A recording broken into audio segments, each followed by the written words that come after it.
baginda Rasul sallallahu alaihi wasallam, "Ya Rasul, aku kepingin ikut jihad, tapi saya tidak memiliki kemampuan, tidak bisa pegang pedang, saya tidak bisa perang, badan saya kecil, lemah, tapi saya kepingin pahalanya jihad, saya kepingin perang." Maka apa yang dikatakan oleh baginda Rasul? Ditanya, "Kamu punya ibu?" "Punya ya Rasul." "Ya sudah, fattaqillaha fiha." Kamu bertakwalah kepada Allah. Allah memerintahkan untuk kamu berbakti kepada ibu. Pulang kamu. Fa idza fa'alta dzalik, kalau engkau melakukan hal itu, fa anta hajjun, berarti kamu berhaji. Artinya mendapat pahalanya haji meskipun tidak ke Mekah. Wa mu'tamirun, dan kamu mendapatkan pahalanya umrah. Wa mujahidun, dan kamu mendapatkan pahalanya jihad. Hadis riwayat Imam Baihaqi. Satu saat baginda Rasul cerita sama Sayyidah Aisyah, Siti Aisyah, "Wahai Umairah, aku tadi malam mimpi aku ada di sorga." Kanjeng Nabi bercerita bahwa Kanjeng Nabi bermimpi masuk di sorga. "Fasami'tu sauta qari'in," tatkala aku berada di sorga, aku mendengar ada suaranya orang baca Quran. Lah saya penasaran, man hadza? Ini suaranya siapa? Ini sopo? Maka kemudian orang-orang yang ada di surga mengatakan, faqala laha Rasulullah faqalu hadza Haritsah bin Nu'man. Ya Rasul, ini suaranya Haritsah bin Nu'man, sahabatnya Kanjeng Nabi Muhammad sallallahu alaihi wasallam. Maka tatkala Kanjeng Nabi cerita sama Sayyidah Aisyah, baginda Rasul kemudian bersabda, "Kadza kalbir, kadza kalbir." Seperti itulah balasan birrul walidain. Seperti itu balasan birrul walidain. Wa kana abarran nas bi ummihi, dan Haritsah bin Nu'man ini termasuk sahabat yang paling berbakti kepada kedua orang tuanya. Sampai Kanjeng Nabi bermimpi Haritsah itu sudah ada di sorga baca Quran.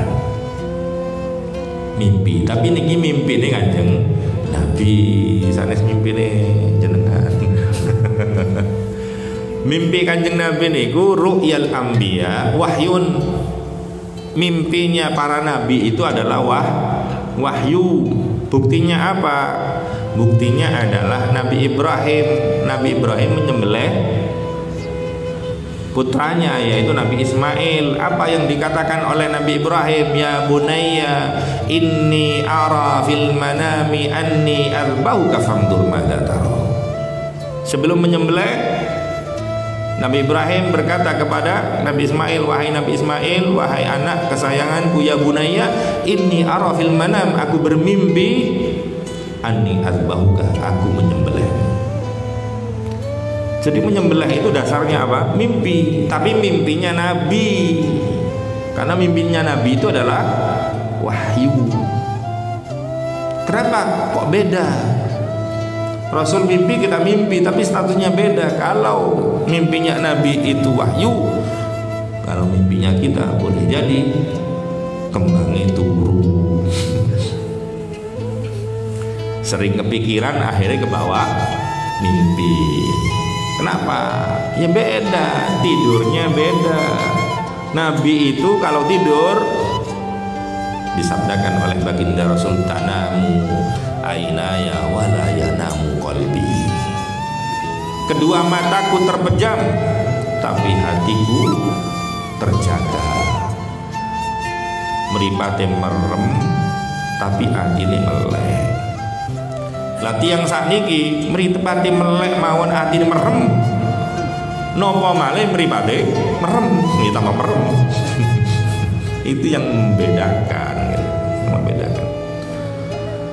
Ya Allah, para jamaah yang dirahmati Allah Subhanahu wa taala. Sayyidah Aisyah bercerita, kana rajulani min ashabi Rasulillah sallallahu alaihi wasallam abarra man kana fi hadhihi ummah bi ummihima. Ada dua orang sahabat yang paling berbakti kepada ibunya. Jadi di antara kalangan sahabat sing paling ngabekti ning ibuke iku terkenal ada dua sahabat. Siapa itu? Yang pertama adalah Sayyidina Utsman bin Affan. Yang kedua siapa? Yang kedua adalah yang dilihat Nabi di dalam mimpinya, yaitu Harithah bin Nu'man radhiyallahu taala anhu. Apa yang dilakukan oleh Sayyidina Utsman? Sayyidah Aisyah bercerita kalau Sayyidina Utsman itu sejak masuk Islam, Sayyidina Utsman ini bercerita, kata Sayyidina Utsman, semenjak aku masuk Islam, sejak itu pula aku tidak pernah berani memandang wajah ibuku.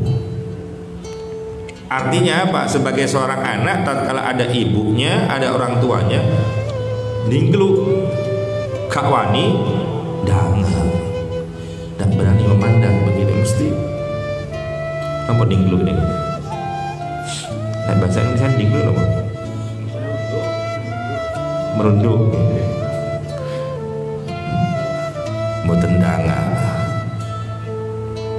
Adapun Harithah bin Nu'man, apa yang dilakukan oleh Harithah bin Nu'man sampai Harithah ini masuk surga dilihat oleh baginda Rasul sallallahu alaihi wasallam dalam mimpinya? Kata Sayyidah Aisyah, lek Harithah niki senengane metani ibune. Lek bahasa Indonesia ini metani itu apa? Petan-petan no. Ya mengambil kutu di rambut ibunya.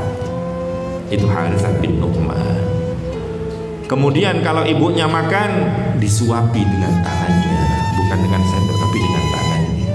Sebagaimana waktu kecil ibunya menyuapi dengan tangannya.